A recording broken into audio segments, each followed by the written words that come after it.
Hi, I'm Guy Lawrence, and you are listening to the Guy Lawrence podcast. If you're enjoying this content and you want to find out more and join me and come further down the rabbit hole, make sure you head back to guylawrence.com.au.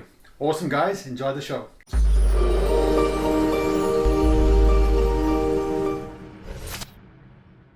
Lee, welcome to the podcast. Guy, thank you for having me. Great to be here. I ask everyone on the show, if you were at an Aussie barbecue right now and a complete stranger walked up to you and said, "What you do for a living?" what would you say? It would completely depend on how I felt about the stranger. So if I felt like they had kind of an openness to them, I would say I'm an intuitive and a channeler. And if I felt like I couldn't really tell, or they didn't seem super open, seemed a bit more conventional, I would say I work in personal growth.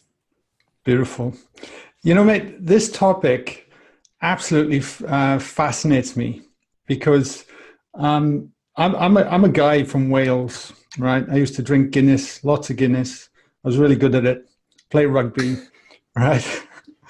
And I've just kind of over the years, just sort of kind of tapped into my heart more than my head, and for somehow was able to do that and started listening to that and see what started to reveal itself. And the more I lent into that, the more things have just unfolded that I never would have even considered or anything. So having you on the show today absolutely fascinates me because the more it's almost starting to feel normal, but it's not. I don't know how to say it.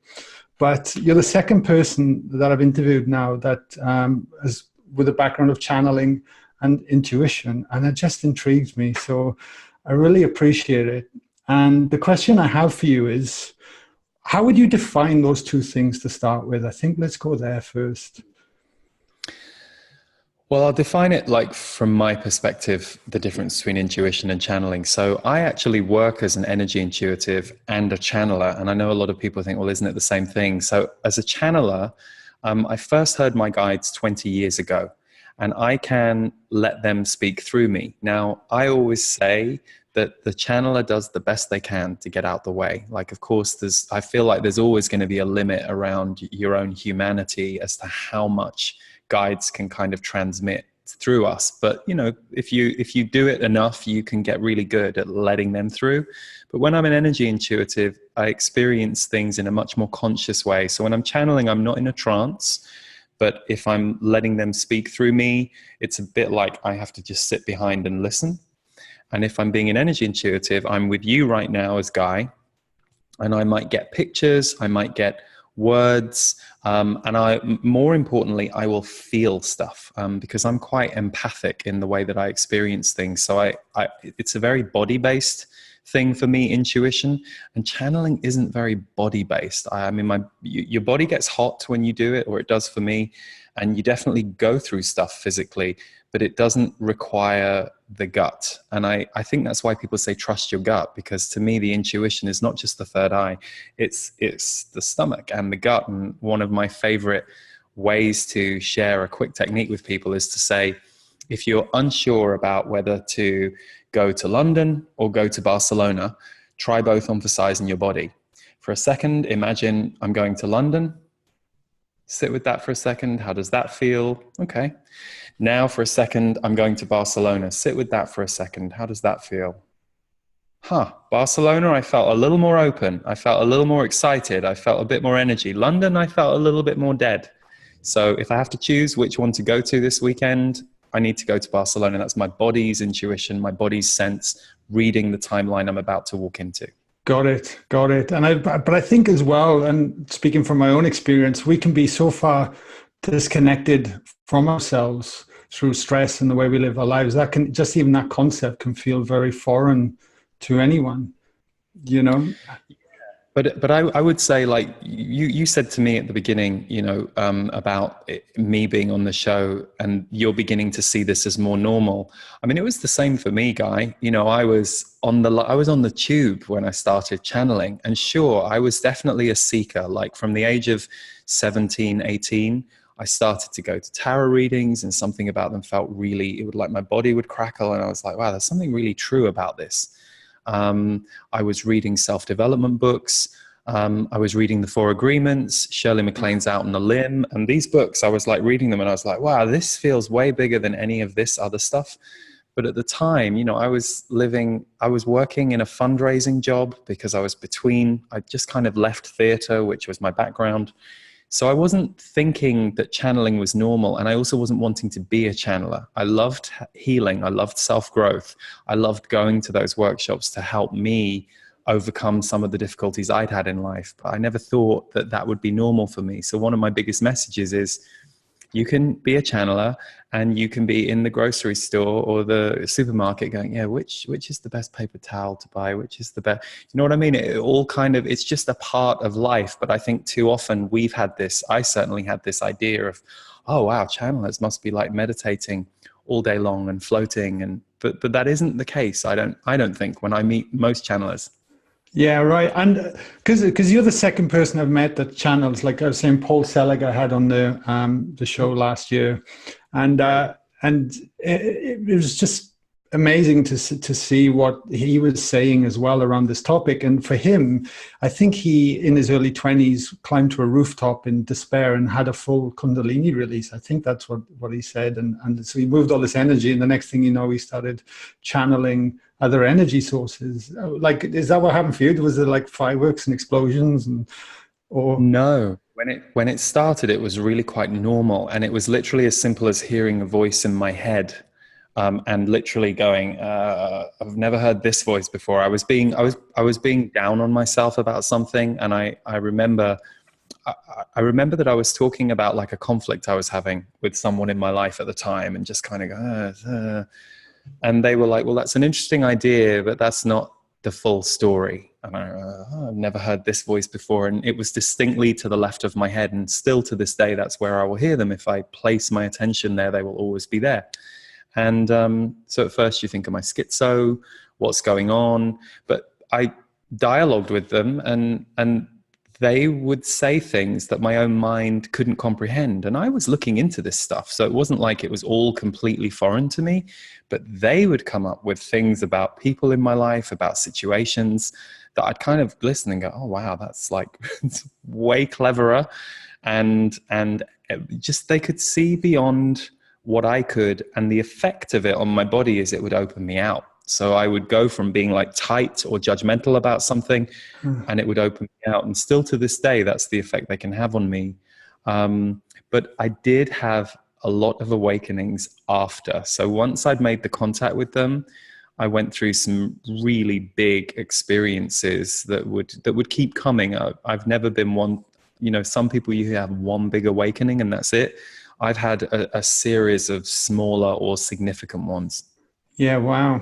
Wow. And so coming back to thinking about the listeners then, do we all have the ability to channel? And does it come in all sorts of different forms of messages? Like, so for you, you started hearing a voice that was distinct, that wasn't your voice, but it's starting to come through. Is that how it tends to work for everyone? I love that you're asking this question, because I personally believe it's different for everybody. So if you're interested in channeling, like even if you're listening to this podcast, and you could listen to this and have skepticism, because I definitely had skepticism too. But if some part of you is kind of interested, or listening to it with like one ear on it going, this is interesting to me, that there is something in you that it's not about whether or not you believe me or our conversation. There's some part of you that feels there's a truth in the idea that we can all access higher messages. So I always say to people, it's really simple to do.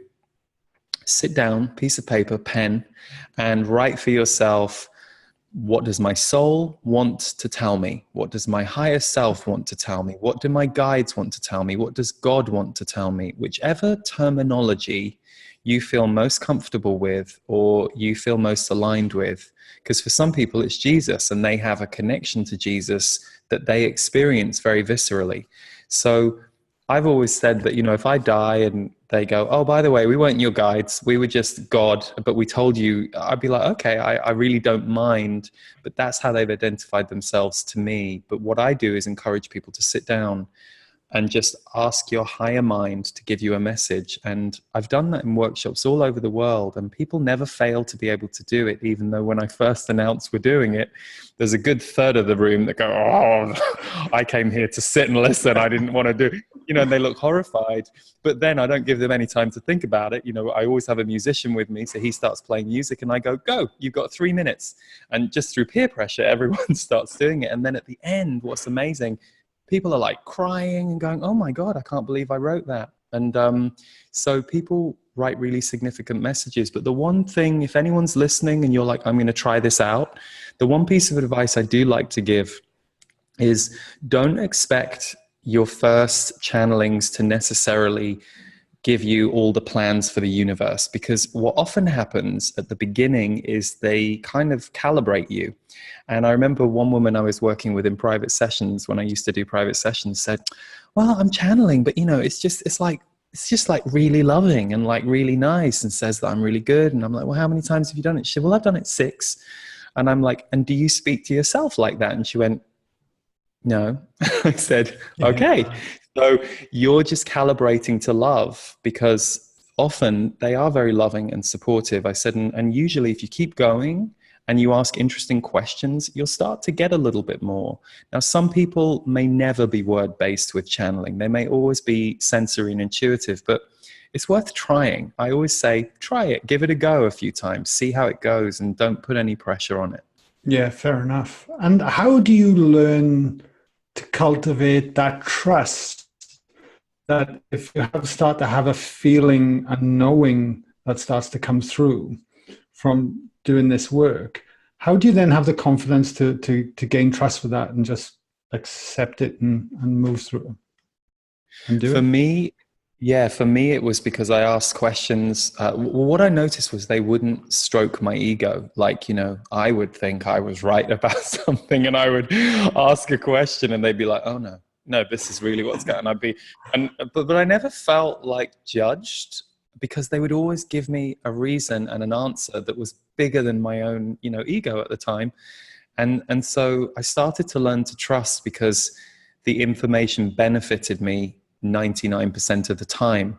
What I also learned to do was to not get too predictive with them, because the tricky thing about predictions is they explain everything changes all the time. We're in a little bit of a sliding doors world, the movie Sliding Doors. Depending on what you do in every moment, it's going to alter the timing and the experience of things as you go through life. So asking for hard and fast predictions, and equally giving your power away to your channel, is something that I always discourage. Like, if your channel says move to Brazil, but you're terrified of moving to Brazil, don't move to Brazil, because it won't go very well.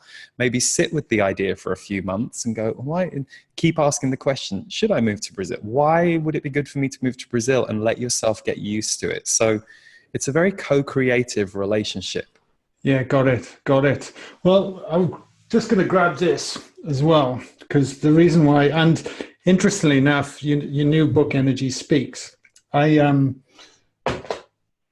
talking about the things that like for me, what happened over the years, I was at a week-long meditation retreat back in 2015, and I had a huge energy release and sort of evaporated and became part of everything and everyone. And when you have experiences like that, it makes you question everything, who you are, your reality, and it's very hard to come back to life as normal. And the one thing, so that's kind of what set me on this path, even though there was a pull for many years before it, but it was more like an itch I didn't know how to scratch, if that makes sense. So I was just going along the way. And then there's like this knowing that started to come through just via energy. So when your book publisher reached out to me and said, would you like to have Lee on the podcast? And I instantly saw your title and saw the book, and it just resonated. And it was like a knowing. It's like, oh, I don't know why, but let's get him on. Like but for me, I've been honoring it that way all that time. So that's a very long-winded question or statement to ask you, why write this book, and what is Energy Speaks? I didn't want to put this book out. It was funny. We were doing another book. We were writing a book in 2015, me and my editor. And even though it felt like a great idea, a great title, it just wasn't sticking. And then I went on a tour in 2016. Interestingly, I went to Australia at the beginning of the year, did 6 different cities in Australia. Then I went to Germany. Then I did 28 dates across North America, Canada, US, England.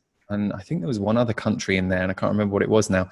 And everywhere I went, people would say to me at the end, because I'd self-published some channeled books. They were self-published. They were much smaller than this book. And they would come up and they go, oh, I've got your book on my bedside table. And I just open it to a page at night. And I heard that over and over again. And something about it feels good to me. So I had just thought, well, we self-published some of the channels. And it just, because of people, I just kind of went, well, maybe we should be doing a volume of this. Maybe we should be taking some of the ones that were self-published, but re-editing them, then bringing in a whole new bunch, and then a whole new, to kind of create like a kind of greatest hits. So that's what we did. I took the self-published ones out of print and we worked on this, and the publisher wanted it. So Energy Speaks was the title that came to me very intuitively one day, because to me, energy has spoken through me, and 90% of this book is channeled through the Z's. So I call them my guides, and more importantly, energy speaking all the time, and that's really what intuition is. So, like you said, you didn't really strategize in your mind whether or not you were going to have me on the show. Something in your body spoke and gave you a yes. And for me, that was what I started to learn first when I was 18, 19, and I'm 43 this month. Just how do you feel for a yes that you might not fully understand in your mind when you've been a very mind-only person, which was who I was at that point.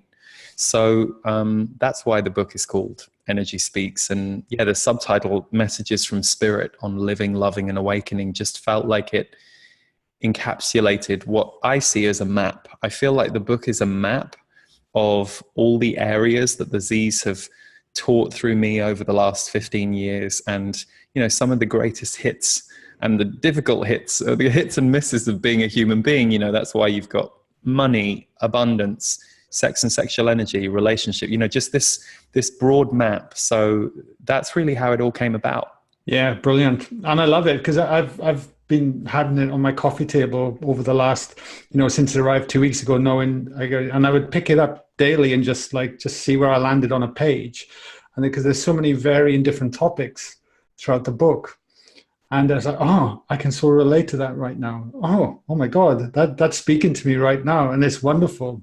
So I'm going to tackle a couple of the topics. So happy. Thank you. Great. You're welcome. Because, when you sit with something for like 3 years, because it's been almost 3 years in the making the book. So hearing stories like yours or other people, it's just so fulfilling to think, oh, it's out there, and a little team of us made it happen. So thank you. Yeah, you're very welcome. Now, I want to, you talk about recognizing and owning your personal power in the book. And I think that's such a key topic. That's something I struggled with for a long time. I'd love you to maybe delve into a bit about that. One of the things I've noticed, so the personal power chapter comes through the Z's, and it was delivered first in about 2006, which is ages ago now. And then there's been I updated some pieces, I channeled some new pieces with the book, this for 2019. But what I've noticed as a pattern in a lot of people who are sensitive, light workers, primed to be healers or want to give to their community, is owning themselves can sometimes come second to responding, pleasing, giving, balancing a group through your behavior. So if the group is like really raucous and angry, no matter how you feel when you walk in there, you'll be the peacemaker. And I think these are amazing qualities, and it's definitely a skill set for certain people that they can do that. But I think the cost is sometimes giving yourself away over and over again. And unless you're aware that that's what's going on and you can track it and make adjustments, it can leave you with a big old bag of stuff to process, which I think most of us, it sounds like you have, I know I did, got ourselves in that situation where you just got a lot of healing to do and a lot of uncovering. But then when you get through that, you can really own your power and give of your power, let yourself receive. But also I feel like really honor your power. Like I know I really didn't honor my energy for so long. I didn't even know it was a thing. And now I know it's a thing. And it's going to run out of juice if I push it too hard and I don't look after myself. Whereas back in the day, God, I was like Mr. Crash and Burn. I'd like go really hard and then crash and then go really hard and then crash. So, you know, for me, I was giving my power away in lots of ways and I was having some great times. So I've got no regrets and I learned a lot. But the more I speak to people, a lot of people have that story in their own unique way. Yeah, it's fascinating. I was only having a conversation the other day with a gentleman who has a big yoga franchise here in Australia, and he's run over 70 retreats. And over the years, yoga teacher training, and I was chatting to him, just saying, man, I just did my first retreat. I ran one at the beginning of the year, and it took me like 10 days to recover from it. Yeah. And that energy is a very real thing. And he was explaining, well, he said, after a while, you learn how to anchor that energy in and give what you need, but not give too much. Otherwise you can't serve and be ready for the next day, you know? That's so true. It's true. The only, as far as I know, I've not met anybody who's just done that overnight. But, you know, for me now, I've been running workshops for 13 years and I've done bigger workshops recently, like 7-day events, a lot of energy. But yeah, I mean, the old me would have died because I wouldn't have had the stamina and I wouldn't have had the correct boundary. You know, it's kind of like, it's wonderful to spend time with all your attendees at the lunch break. But if you're then back on at 2 and your job is to deliver and hold and guide, have you left enough reserves in the pot to do that? So you, over the years, you start to learn what is the thing I've offered to devote to I've promised to devote to these people, and you organize yourself accordingly to make sure that you can just give them what you've promised and what you feel is in alignment. Yeah, it makes sense. You mentioned a word as well that resonated. I wanted to jump on. That was receive. Do you think we all have issues in receiving? I don't think we all have issues in receiving, because, you know, you definitely meet those people who are better at receiving than giving, and they'll often take anything. But again, I think it goes back to the group that perhaps I definitely cross over with, and who a lot of my work is designed for, and this book, people who are more prone to want to serve. But what I will say is I do think as human beings, generally, we do have very hard and fast limits on receiving. And one example I like to give, just as a scenario, is, you know, you go for coffee or a smoothie with your friend and they go, oh, Guy, I'm gonna pay. Let me get this. You know, and you've got 3 ways to respond. You either go, oh, thanks, that's great. Or you go, oh, great, thanks. Well, let me get the next one. So checks and balances. I won't really receive, I'll make sure. Or you go, no, you can't do that. I'm going to pay for myself, or I'm going to pay for you. So I know I have done the middle one a gazillion times. Not anymore, but I used to. I used to think, oh God, I can't take that. Now let's crank the dial up a bit. If someone said to you, hey, Guy, I'm going to take you on a 3-week all-inclusive cruise of the Caribbean on this amazing ship. I'm going to pay the flights there. Now, if you have a very rich friend, or, you know, you'd be like, okay. But if it's anyone else, you might be, oh, you can't do that. That's far too much money. So we have this kind of, we have limits. And, you know, what I always say is, sure, it's good to keep an eye on that friend who you know has no money and is constantly like sabotaging themselves with money, and they're buying everyone everything. That might be a good person to say no to. But in general, if someone wants to give you something, practice saying yes, especially if it's uncomfortable for you. And you don't have to say, I'll get you one next time. You can just do that if you feel uncomfortable. But practice saying yes and receiving. And there's a whole chapter in the book for a reason. Because I did a whole abundance workshop, and receiving was the issue that the Z's really wanted to talk about. And then almost just sit in the silence once you say yes, and start to notice what and observe what goes on. The burn. Feel the burn. Ah! You know, it's just like, which you know from your fitness. You know, it's totally. Well, the next thing I wanted to ask you about, and it jumped at me the moment I picked up the book, and I thought, oh, I've got to bring this topic up. And that was the fine line between abundance and surrender. Because we all want more abundance in our lives, Mm. but the surrendering part is not easy. Yeah, and it's similar to receiving in a way. And it's funny, I'm going to be doing a course called Abundance Upshift starting on June the 5th. And the way that I'm approaching the course, which is how I approach my life, is two things. Number one, you can definitely work to bring more abundance to you in areas that you recognize you're a bit wounded, a bit limited, or something hurts a bit and you need to overcome it. But equally, there's an enormous amount of abundance that we're experiencing every day that most of us either aren't seeing or haven't learned to see and feel. So the surrender piece really relates to that. Are you able to surrender to abundance coming to you in forms that you haven't decided? So, most people are really good at writing out their vision board. I want a Lamborghini. I want $1 million. I want da da da da da. What if someone comes over and says, hey, I've got this Porsche for you. Like, are you going to let go of I wanted a Lamborghini? And I mean, that's a really silly example, but the universe, as the Z's say, is trying to give to us all the time. And they say, will you receive? They say, we all put deposits into the bank of the universe all the time. They say, but the universe is often trying to give us something. But are we still enough, open enough, quiet enough to notice it's right there in front of us? And it's perhaps something we don't think is what we need. But if we surrender to it and let it in, we'll go, wow, I didn't think I wanted to sit down and have a conversation with that lady I'd never met. But I'm glad I pushed through my resistance and just felt a little bit of an interest because, my God, she told me a story that just blew my heart wide open, Yeah, becoming more present. Yeah. Do you think that's the same then when it comes to money? Because money is such a charged topic, and quite often we can financially be struggling constantly. Mm-hmm. Do you think it's the same thing when it comes to surrender, or there's an action response behind it? Like, how do you look at it? I look at it a couple different ways, and abundance was something I really studied in my 20s. And really actively tried many different things in my 20s to try and allow abundance to come to me more, because I felt like there were things I wanted to do that I wasn't able to do because of financial constriction.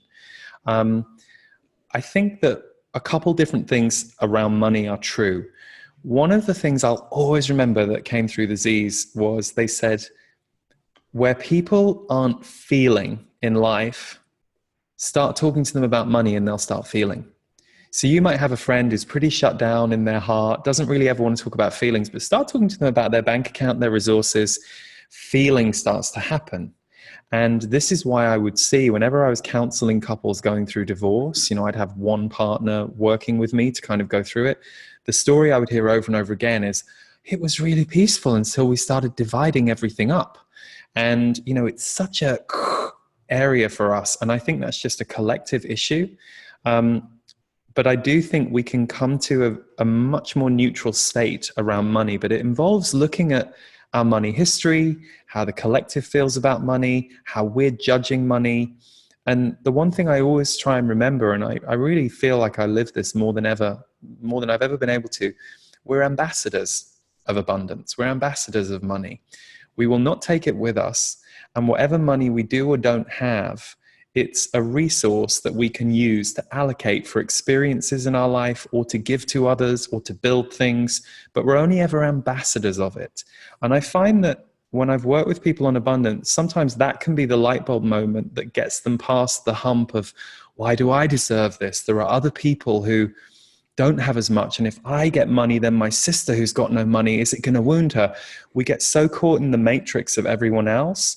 And one of the things that, I've experienced firsthand is if you invite more money or resource to come to you, if that feels true for you, you will be generous with that and you will be an ambassador of it. And especially if you don't own it, it's not really yours, but you can use it to create experiences and well-being for others if money is the currency. Yeah, beautiful. Yeah, I love that. Love that. So with everything we've already covered and talked about. Is there like, and people might be sitting here thinking, geez, I want to be more connected to myself. I want to start to be more tuned and trust that intuition, that knowledge, and maybe even channel or look at the abundance and surrender and all those. There's so many aspects to cover, right? Which you cover really well. Is it like a simple tip or strategy you would give someone to say, you know what, just start here, start practicing this daily, or just start being aware? What would it be? I mean, the first thing I would say is the word practice is everything. So, you know, I know from you, Guy, that, you know, your background is in fitness. And so for me, I mean, you know, I've been in and out of fitness for like 20 years, but at the beginning of last year, I really made a commitment and I started working with a trainer at the beginning of the year. And by August, I'd up that to 6 days a week with a trainer because I knew that was an area that I wanted to develop in, but I couldn't do it alone. I would never have trained myself. And that was a real commitment and an investment from me in that part of my life. And I've seen incredible results that have affected my whole life. And I'm so grateful I'm doing it. But the only reason I can be sitting here saying that about it now is because I've done it now for almost 1.5 years and 8 months, 6 days a week. So practice, repetition, constantly putting myself back into that zone of fitness and exercise. So I would say start wherever you're passionate. If, you know, Tantra is really appealing to you, or there's something about it that feels like it's unlocking you right now, go and study some Tantra, go to a workshop, watch videos, find a book, talk to people about it. Don't get stuck in the idea that there is a right way or that there is a spiritual hierarchy. You know, I think we have very judgmental minds ourselves, because whether it's we learn that through religion, or we've got this idea that we don't know enough about spirituality, that we'll give our power away to someone else's way. We're all unique. So one person's awakening happens through yoga. One person's awakening happens through a cosmic sexual experience. Another person's happens through ayahuasca. Another person's doesn't really matter. So go where you're interested and just keep being interested. Like just trust that if you just keep looking at I'm interested in this, I'm just going to keep exploring it. There'll come a point when the cumulative effect of your explorations, you'll find a true north. You'll go, oh, this is connection for me. This is what spirituality means for me. This is what I was looking to lock into my torso. And now I've locked it in and I feel like I'm seeing life in a more colorful, open, sensory way, which is what I wanted. Brilliant. Love it. That's exactly what happened to me. There's that exploration and there's an accumulative effect. And then all of a sudden you start having these aha moments and everything starts clicking. You go, Yeah. Amazing, amazing. Mate, I'm aware of the time, so I've got some questions for you. I ask everyone on the show. And the first one is, what has been a low point in your life, but has turned out later to be a blessing? Oh, the year I turned 33. So the Z's said to me for about 2 years, they said, when you turn 33, it will be a turning point in your life. And I wrongly was like, oh, that sounds good. And it was hell. It was the year from hell. It was the year that everything that I knew in my life fell apart. And I'd been channeling for a while. So this was 2009.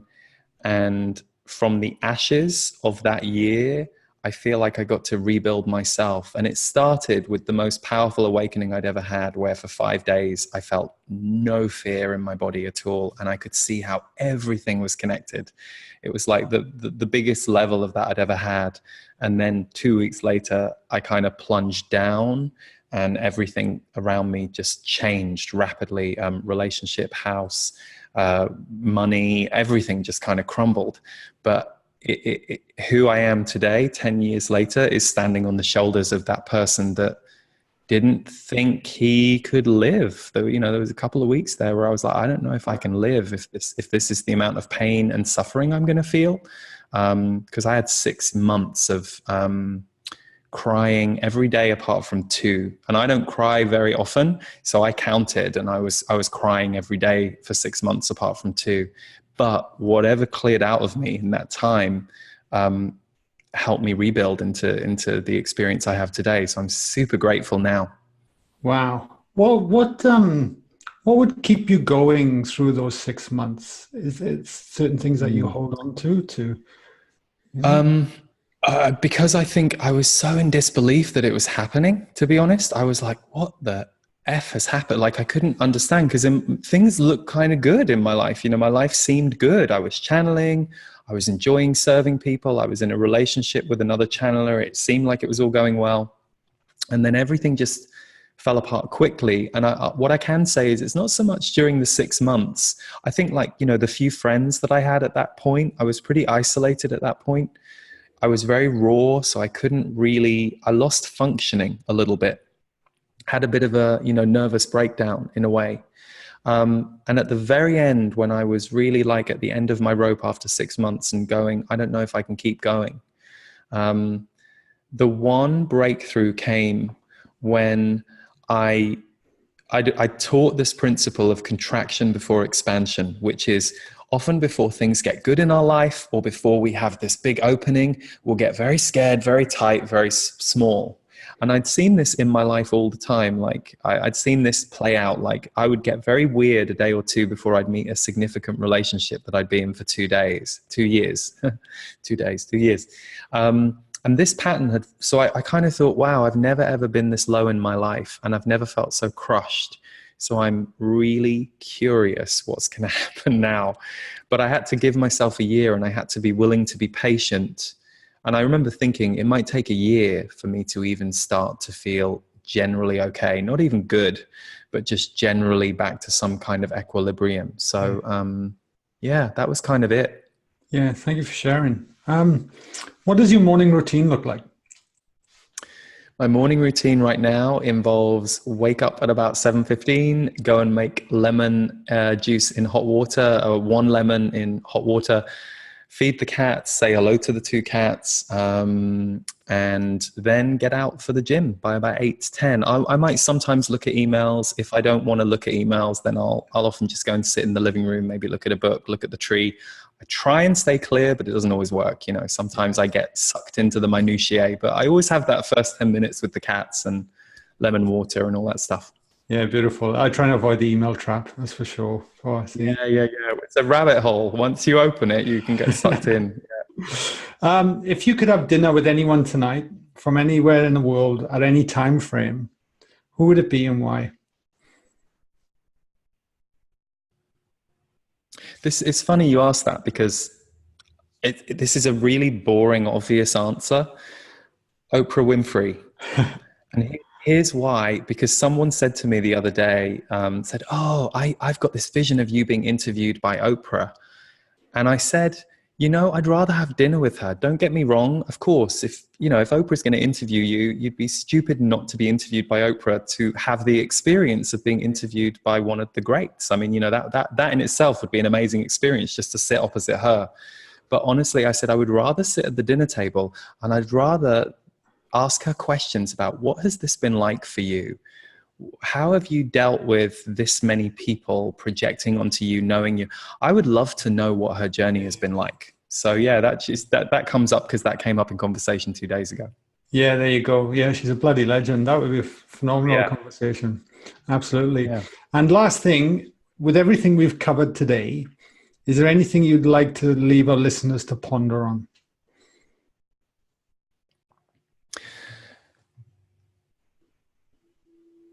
I think, obviously your listeners know that you're a resource for them to feel connected, to feel expanded, that you're going to bring people in front of them that they probably will resonate with. But I think that the thing that comes to me is just, we all have this fragility inside us. And I think it's a real power. It's like our sensitivity. And I guess all I would like to say is, if you're listening right now and you're feeling like you're super raw, you don't really know where to turn or where to go next. If listening to this or any of your shows, Guy, or anything else that you expose yourself to just lights you up, just trust that the more you expose yourself to this kind of stuff, you will light up. So the times I've had rough patches in my life, I know that if I can just absorb as many sources of light, expansion, people doing their thing in a joyous way that will infuse me, and if I can just absorb those, I'll come back, I'll get back to kind of strength. Because I think these are really tricky times. They call for a lot of strength, but they also call for sensitive strength. And I think that's something we as a society haven't cultivated publicly in a big way. And so it's tricky because there's a lot of tough stuff going on in the world right now as well. So you really do have to protect your sensitivity through learning how to feed it. So yeah, that's what comes to mind. Yeah, beautiful, beautiful. And obviously everyone wants to, if they want to grab a copy of the book, where's the best place to send them? Okay, so actually we have a website where not only can you see all the links for the book internationally, but we did a 70-minute broadcast, a video broadcast, the day the book came out with Regina Meredith, who, if you've ever seen Open Minds on Gaia TV, gaia.com, Regina's fantastic. So she and I sat together in person and she interviewed me, then she interviewed the Z's and asked them lots of questions. And that's a free broadcast. So if you want to see that video and find out about the book, you can go to energyspeaksbook.com, which is a specific website we created. Or you can just go to leeharrisenergy.com because it's also there at the top. And if you click on the link, you can see the broadcast, find the book. So yeah, that's how you'd find it. And the other thing I would just say is if you enjoy energy updates, readings, I do like a free monthly energy update every month that goes onto YouTube, goes onto my website. So if you enjoy that kind of stuff, you might enjoy the energy updates. Awesome. I'll make sure I'll link to the show notes. So if you're listening in this audio through some app, if you pause it and scroll down, you'll be able to click straight on the links and it'll take you to the appropriate website. So what's the future hold for you? What have we got coming up, Lee, over the next sort of 6-12 months? Like what's happening? Yeah, so we've got the Abundance Upshift course, which will start June 5th, which I'm very excited about. And I've got a few live events. I'm in Denver on June the 8th. I'm in London on June 30th. And I'm doing a 7-day retreat, my annual Soul Magic retreat, which is a deep dive. It's both a retreat and an intensive and kind of an energy flush and a magic manifesting week. That's in Costa Rica in October at this magical place called Blue Spirit that we just love. So yeah, and then, I serve my community every month through my members club, The Portal, where they get an audio. We do an intimate broadcast where people ask me questions. So yeah, I'm grateful to do what I do. There's plenty of good stuff. Yeah. Awesome, mate. Well, thank you so much for coming on the show today, and really appreciate everything you do and putting out a great book to the world. And I've no doubt this message today will inspire people, and hopefully they'll follow their intuition and take some action off the back of it. Thank you for what you're doing, and thank you for having me on. I really enjoyed it. You're welcome. Thanks, Lee. Cheers, buddy. Take care.